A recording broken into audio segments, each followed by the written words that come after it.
उस आदमी ने खाने का डिब्बा खोला। वो थोड़ा हैरान हुआ। इस भरपूर भोजन की कीमत केवल 6.6 रुपए है। उसने चावल खाया, लेकिन अचानक परिवार के चावल का स्वाद चखा। खाने के बाद लंच बॉक्स डिलीवरी वाले को मिलता है। वह उसे उसके मालिक के पास वापस लाएगा। लड़की ने एक संतुष्ट मुस्कान दी। ऐसा लगता है कि उसका पति उसे देता है। उसने ऊपर अपनी मौसी को भी डींग मारी। उसने कहा कि उसका पति आज उसके द्वारा बनाए गए सारे चावल खा गया। इस समय वह नहीं जानती थी दोपहर का भोजन एक अजीब आदमी ने किया था। भारत में एक विशेष वितरण प्रणाली है। हार्वर्ड यूनिवर्सिटी के प्रोफेसर ने भी इसकी तारीफ की।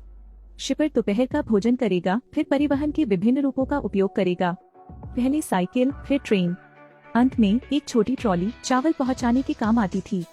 प्रक्रिया कठोर है। चावल के गलत वितरण की संभावना को कम करें। लेकिन अन्ना का लंच बॉक्स गलत डिलीवर कर दिया गया। एना ने सोचा कि उसका पति हमेशा उसके प्रति ठंडा रहता है और उसने अपना विचार बदल दिया। इसलिए उस रात वह बेसब्री से अपने पति के घर आने का इंतजार करने लगी। लेकिन उसने उसकी तरफ देखा तक नहीं।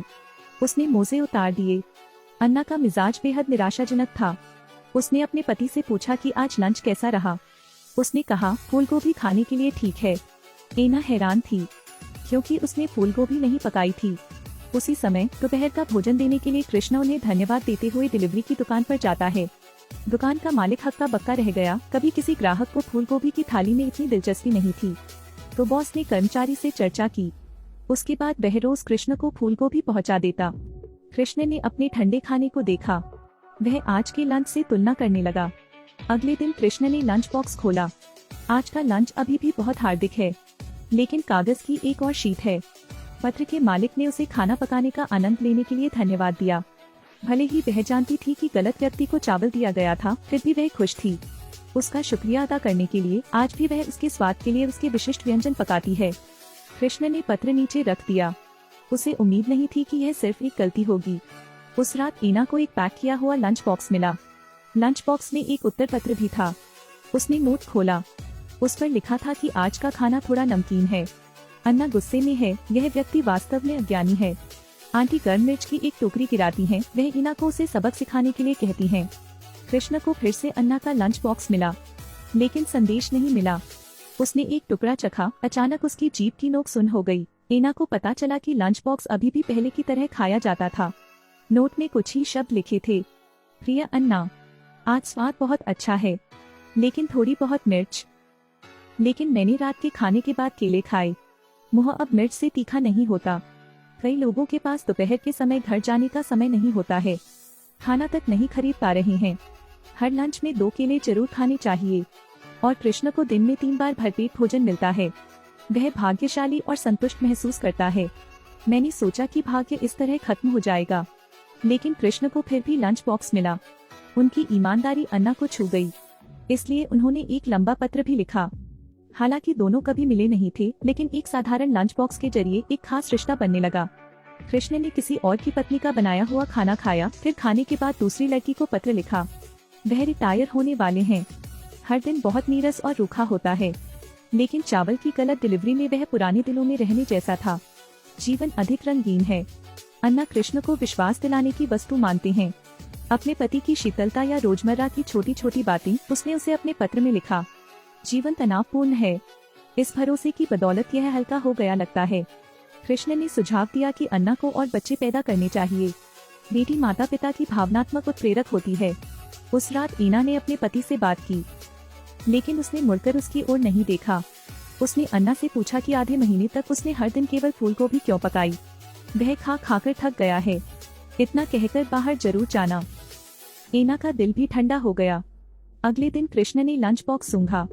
मीठी सुगंध से उसकी नाक पर आक्रमण हुआ, लेकिन उन्हें सबसे ज्यादा इंतजार अन्ना के पत्र का था। मैं अन्ना की कहानी पढ़ना चाहता हूँ।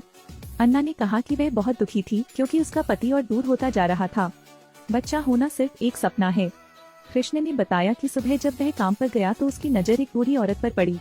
वह आपको डेट करना चाहती है। एना हंसी। जमा हुआ मूड बहुत चला गया। उसने मेल द्वारा पत्राचार का आनंद लिया। उसने कल्पना की कि जिस आदमी ने उसे लिखा है वह कैसा दिखेगा। कृष्ण और अधिक चंचल हो गए। जो हमेशा उसकी तरह ठंडा रहता है, वह अपने छात्रों को अपने साथ भोजन करने के लिए आमंत्रित करता है।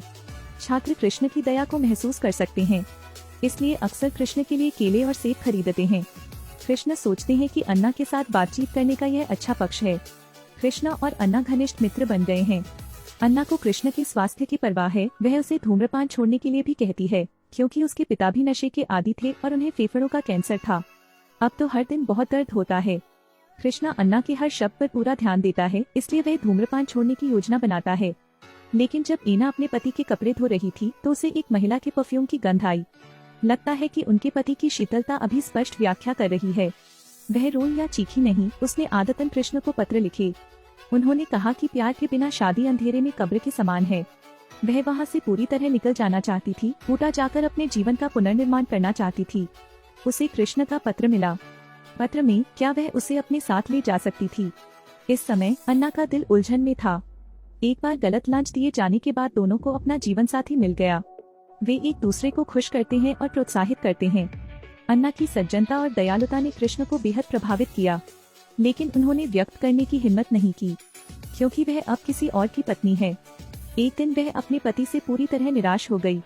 उसने कहा कि वह एक अजीब शहर में जाना चाहती है और फिर से शुरुआत करना चाहती है। कृष्ण भी उसके प्रति स्नेह व्यक्त कर सकते हैं। उसने कहा कि वह चाहता है कि अन्ना उसे ले जाए, लेकिन अन्ना ने लिखा कि वह उसे अच्छी तरह समझ नहीं पाई। वह नहीं जानती थी कि वह कैसा दिखता था और उसका नाम क्या था। वे परिचित और विदेशी दोनों हैं। कृष्ण ने देखा कि अन्ना ने उन्हें अस्वीकार नहीं किया और उनके दिल में बहुत खुशी हुई। उसने अपना परिचय दिया। उसने अन्ना से यह भी पूछा कि क्या वह मिलना चाहती है। अगले दिन कृष्ण ने पत्र खोला और उसे पढ़ा। अन्ना ने कहा कि वह उनसे मिलने के लिए तैयार हो गई हैं। कब तक वह कोई फैसला लेंगी? कृष्ण को उड़ने का मन करता है। उसे इस बात का अफसोस था कि वह अन्ना को देखने के लिए अपनी नियुक्ति के दिन तक नहीं आ सका। उसने फिर से अपनी जवानी का उत्साह पाया। मास्टर मधुमक्खी अपने छात्र को एक छोटी सी गलती के लिए नौकरी से निकाल देना चाहती है। उसने छात्र की ओर से गलती स्वीकार करते हुए बॉस से उसे एक और मौका देने की विनती की। क्योंकि कृष्ण ने यहाँ 10 साल से अधिक समय तक काम किया है, इसलिए बॉस को उनकी बात माननी पड़ी। छात्र कृष्ण की सराहना करता है। वह अन्ना को अपनी शादी में आमंत्रित करता है। अन्ना की उपस्थिति ने उसे प्यार करने के लिए तैयार कर दिया। जीवन अधिक रोचक और सुंदर लगने लगता है। कृष्ण ने आईने में अपने सजे धजे शरीर को देखा। चूँकि आज उसकी अन्ना के साथ डेट है, इसलिए कोई बुरा प्रभाव न छोड़े।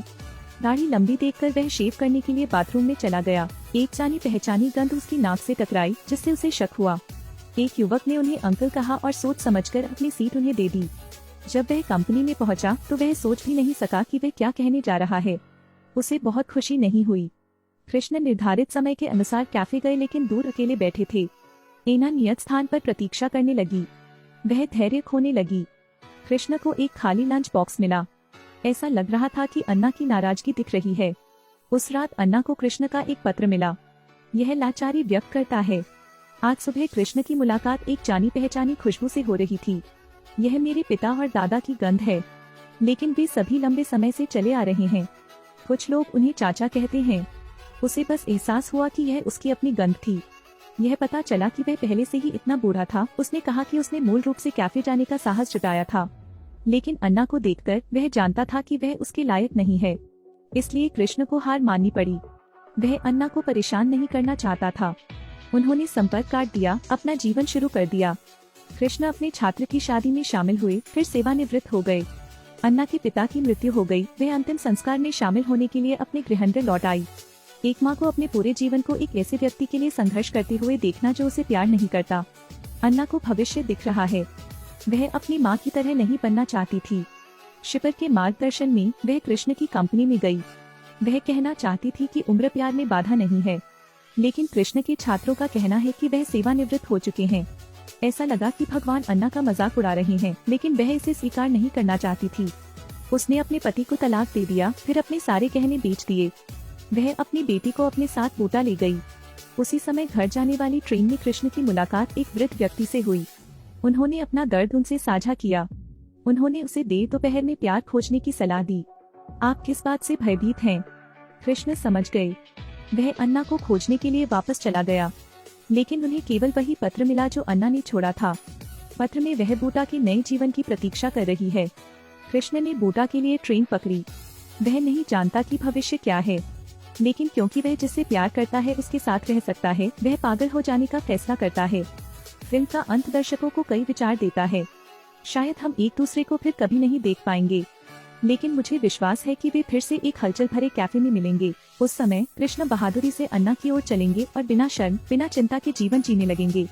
चलो आज ही यहाँ आते हैं, जल्द ही मिलते हैं।